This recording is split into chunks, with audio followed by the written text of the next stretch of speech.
Hey there everybody, Radix Parasite here, and welcome back to Let's Play Metroid Dread. In the last episode, we started exploring Cataris here. Had a run-in with the Green E.M.M.I, which did not go so hot.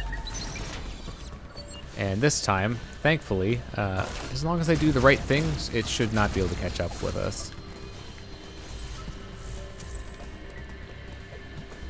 But it demonstrated just how deadly the E.M.M.I can be.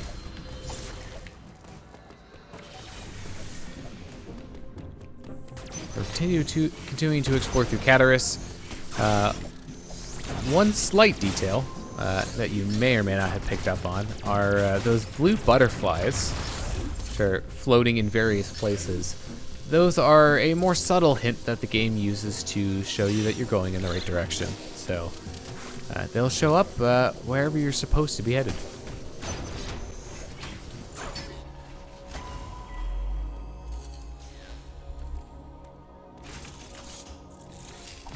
Uploading data. E.M.M.I stands for Extraplanetary Multiform Mobile Identifier.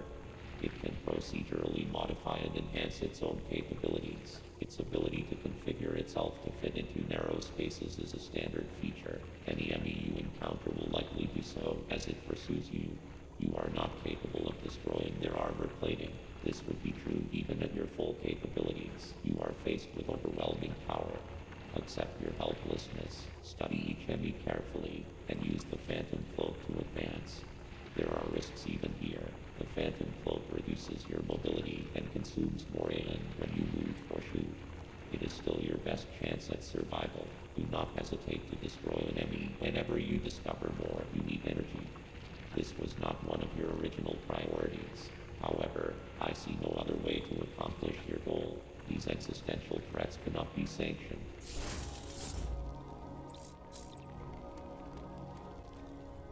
Alright, so, what's the equivalent of, you know, a negative Nancy? Is it an angsty atom? That was an unlucky spawn. It's a good thing that it forgot about me so quickly. Or else, you know, I might have been in trouble there.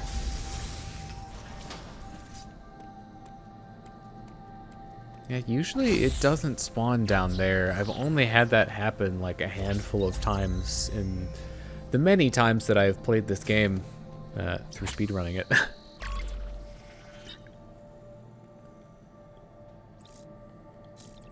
So we've now got the map for Cataris. So we've got another one of those large pistons, but it's not moving at the moment, so we don't really have much of an option other than to go this way.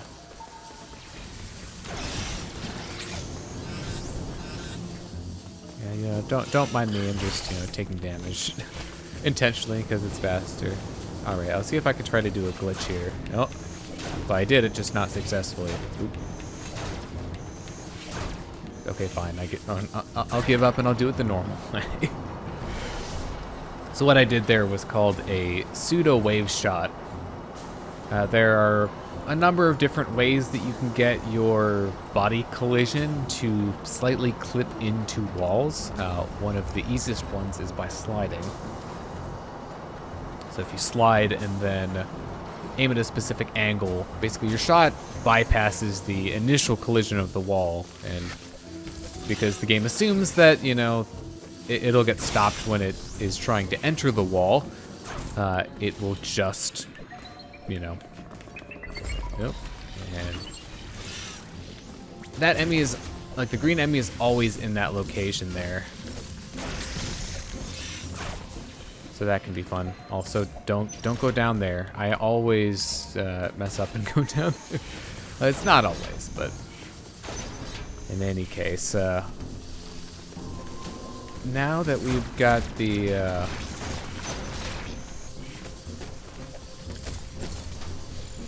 lava drain from this area, now explore here more safely. Although I say, you know, safe is a relative term, because we've got some pretty dangerous enemies. So I'm going to play it a little bit safer here and use copious amounts of missiles. Make sure that we don't get injured. Once I get a little more energy, I'll be able to play less safe. Yeah, you can see that did 60. just a cool 60, you know.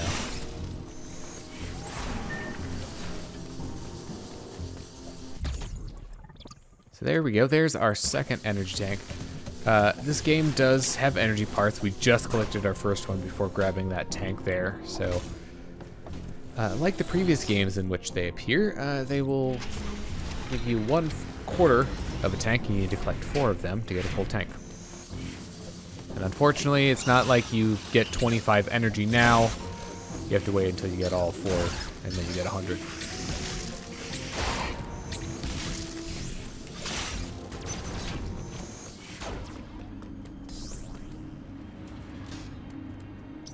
So, we are out of Cataris.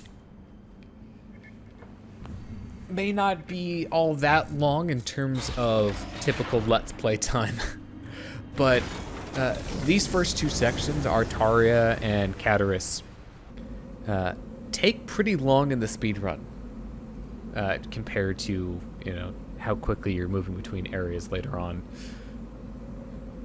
Just because there are definitely ways to sequence break the beginning of the game, but there's only so much you can do.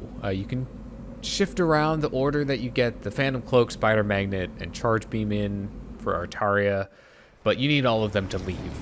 And then you have to go through Cataris to Dairon here in order to get an ability to progress later on. So, beginning of the game, fairly linear, sort of like a certain other Metroid game, and we'll see that change a bit as we move forward. So welcome to Dairon.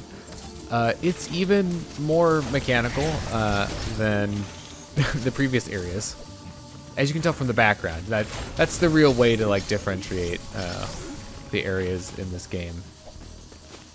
Oh no, there's no power. It's suddenly turned into a horror game.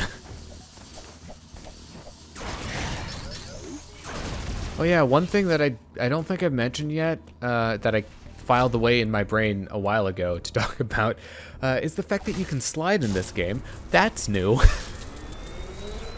So that's how we've been able to get through certain 1-block wide gaps up to this point.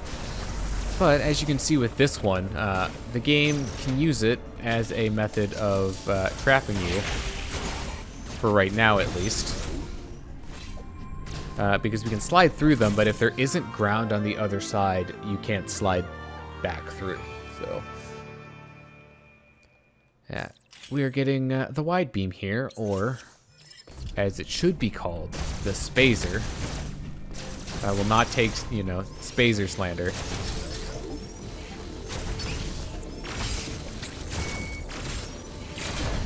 But there are certain blocks that are used as locks. These wide beam blocks. They're kind of finicky. You notice, like, I was shooting it there, but because I had walked forward a bit, it didn't hit the top block. Sort of problem.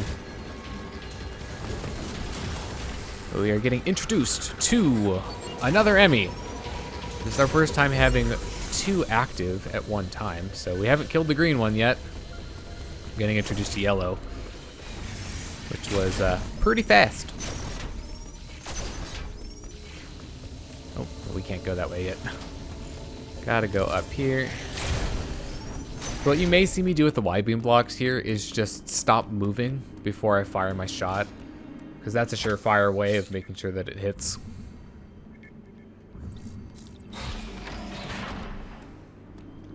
But that's it for a little excursion to Dairon. That's all we can really do there for right now. Our movement options are still somewhat limited.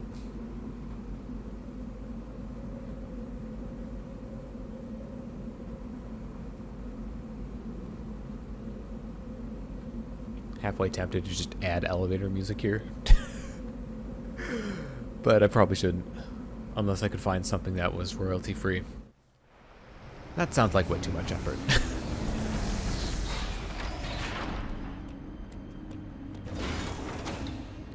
Alright, back in Cataris. We do have a stronger beam. It's not going to help with the E.M.M.I, though. Will open up some shortcuts, though. So that part's nice. And it's going to let us in that door. So they're wide beam doors. And it just so happens that that leads us to the central unit.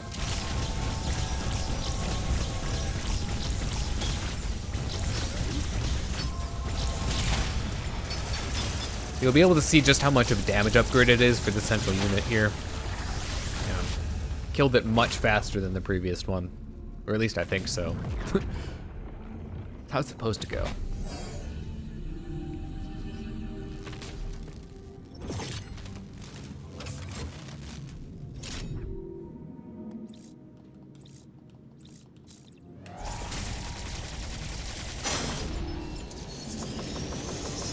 So it's time to kill another E.M.M.I. So I'm going to try for a moderately fast kill. In which you just get it as it's coming through the gap here. Yeah, that should be more than enough. The mask will not break until it starts its stand-up animation like that. There is a bit of a gap. So you can make use of that to charge the final shot there while it's standing up. And that's part of what makes that strategy more feasible. The easier way is to just lure it up to the top platform up there, because there's more space up there. And then there are even crazier strategies, one of which involves sliding in to this gap here and then like doing it from there. But as you may have seen, and I totally just glossed over, we just got the Morph Ball. This is probably the longest or the latest you get the Morph Ball in probably any Metroid game, because there are a decent number that you just start with the Morph Ball, and then there are a couple others like Super Metroid the original and Zero Mission, in which you get it as basically the first item only a few minutes in. So we can now go through those tunnels that we've seen all over the place and haven't been able to do anything about. So what we got right there was a Missile Plus tank. All the other missile tanks that we've been getting up to this point have only given us 2 missiles apiece, whereas the Missile Plus tanks give you 10. So they are definitely worth your while to get. You can sort of tell based on the placement of that one's a freebie. I'm pretty sure the developers put that there for speedrunners as an easy here's 10 more missiles so that you have enough ammo for stuff. We are currently taking our first teleporter. This was a mechanic in Samus Returns. There were teleporters in that game. You could actually go between any teleporters in the game. This game is a bit more restrictive, though. You can only go to the corresponding color teleporters. So we were in the red one there. And we came out on this side. So we're back in Artaria now. I wonder why. Yeah, very, very curious that we ended up here. I'm being a little facetious because of course I know exactly why we're here. Aha! I hit the shot in the door. So that is the charge beam door. So normally you'd have to roll through and then charge your beam up inside, but you can aim diagonally up and to the right, then you can just hit it. So we've got not really an escape sequence, but it is sort of timed. Heat is filling the area, and if we don't go fast enough, it will catch up with us and start dealing damage. So have to avoid all the obstacles here, flame jets, shoot our way through. And awaiting us at the end is...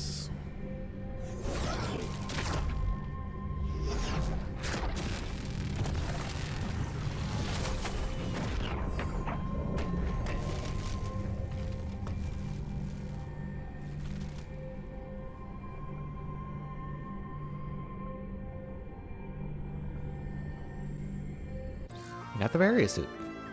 So this is actually the perfect time to talk about the suit design in this game, because that's something else that I said I'd talk about, or I thought about, and then didn't.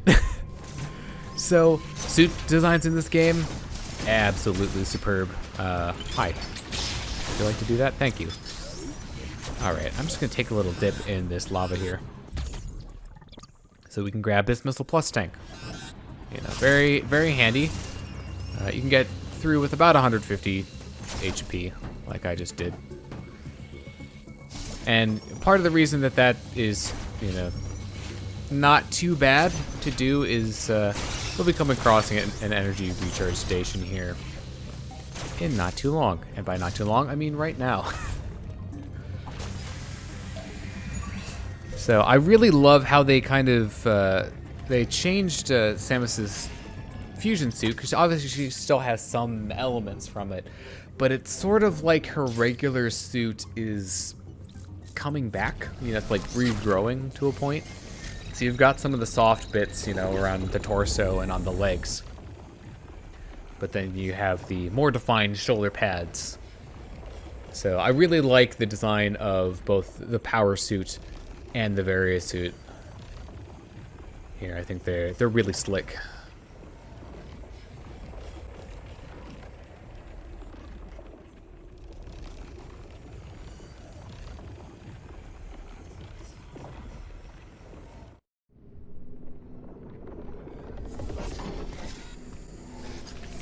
So, here's something that I did not figure out when I was first playing the game. There are crumble blocks there, and I somehow didn't shoot that.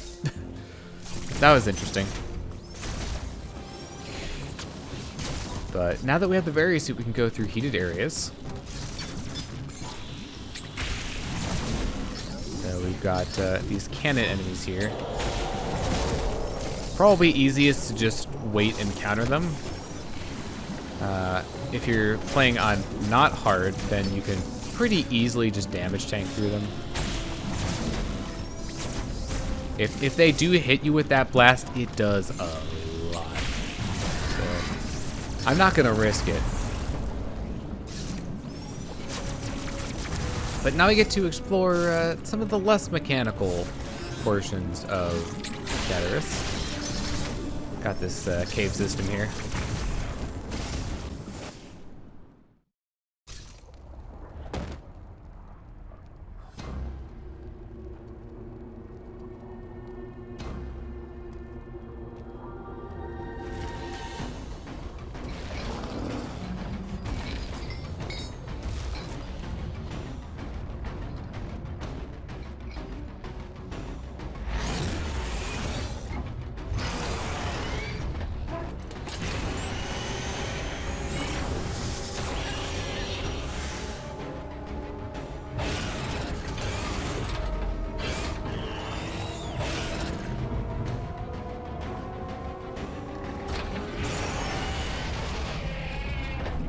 Hey Kraid, we haven't seen you in a while.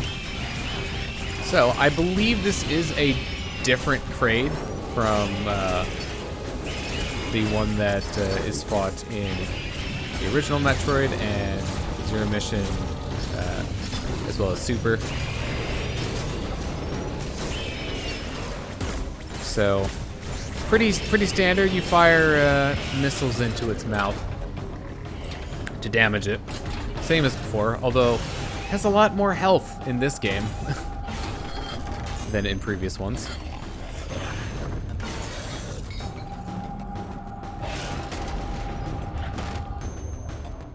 So we're shaking things up.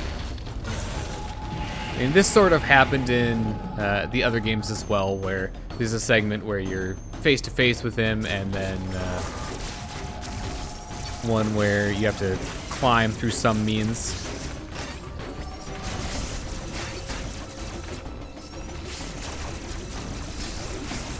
So in this case, we have to shoot the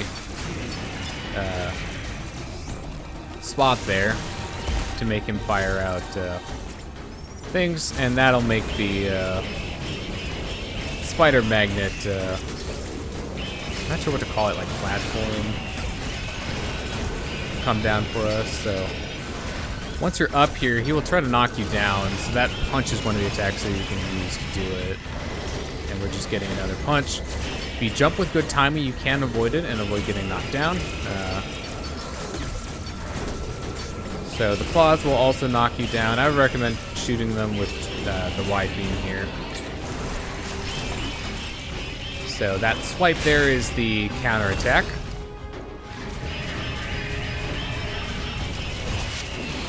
So you can see, how cool that is, and that was actually enough to finish the fight.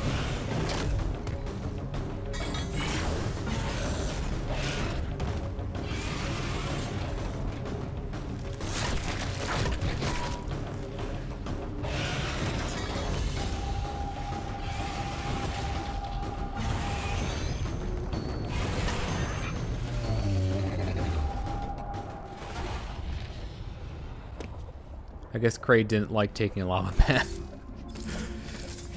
But yeah, so that was the fight. It was a little bit longer than some of the previous encounters, but still not really long enough for me to talk about everything. So for beating Kraid, our reward is the Diffusion Beam. So this causes charge beam shots to explode on impact. So the explosion will now hit through terrain. So you can see that blob in the wall there. We wouldn't have been able to hit it before, but now we can.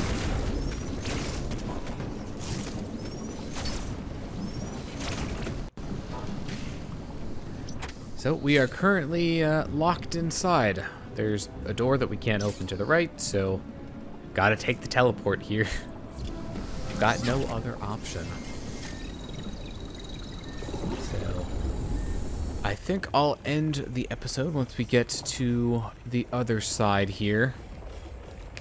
So, thank you very much for watching. And I totally did not plan for this being as long as it was, and now I have to fill for time.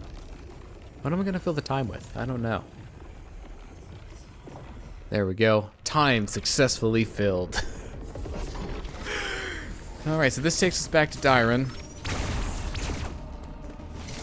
And, I said I was going to stop here, so I'll stop here. Thank you very much for watching this episode of Let's Play Metroid Dread. I have been Rex Parasite, signing out.